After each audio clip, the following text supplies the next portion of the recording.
Pada. Synopsis. Writer-director Kamal KM used a striking incident in the state's political history and converted it into a good cinema. Cast and crew. Kamal KM, director. Actor, Kunchacko Boban, Vinayakan, Joju George, Pothan, Prakash Raj. Pada movie review, a gripping story of 90s activism. Critics rating, 4.05. Story, based on a true incident, the film is about four men, who call themselves Ayyankali Pada, holding the Palakkad Collectorate hostage demanding tribal land rights. Review.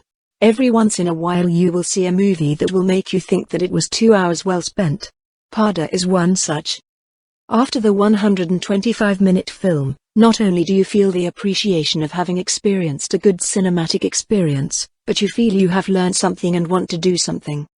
Interestingly, the film is based on an incident that took place in 1996 at the Palakkad Collectorate, but sadly, over 25 years later, the story feels very current, except today. It might be difficult to pull together a handful of people who will selflessly operate for the needs of others. Kunchacko Boban, Vinayakan, Joju George and Pothan, not in that order of importance, form the Ayyankali Pada, which holds the collector hostage over about 10 hours. They want the left government to withdraw a new bill that alienates Adivasi rights over their land.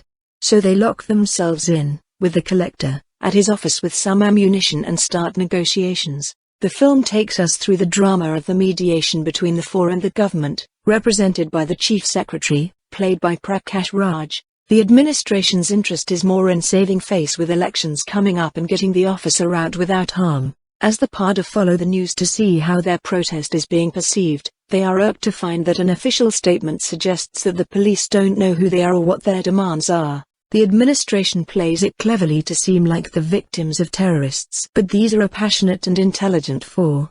They know things at the grassroots level and otherwise. When the collector quotes the Geneva Convention on Hostage Rights, they know how to counter it, and when he says he is service-minded and has helped out in a tribal land issue, they again point out that he was not able to finish the program successfully. Do things get resolved amicably? The government provides a temporary salve and the film ends with visuals of the real event and tells us how things turned out for the four, and not only how the sad state of how tribal land rights continue, but also how those within the administration are not spared if they don't toe the line. The four main actors are excellent, complementing each other perfectly, and making us feel sympathetic and roused, without ever being overdramatic. A special mention to Arjun Radhakrishnan, who plays Collector Ajay Sripodonge, who holds his own when literally locked in a room with our strongest actors. He brings dignity and power to his role, and makes a tricky character very likable.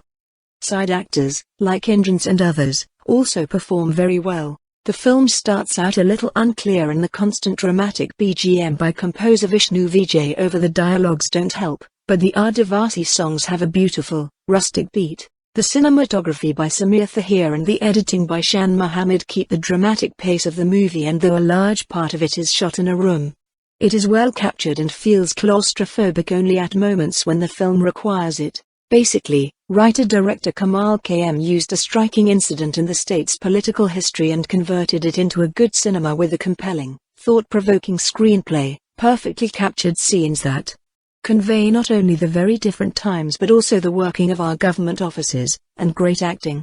This is a highly recommended film for all.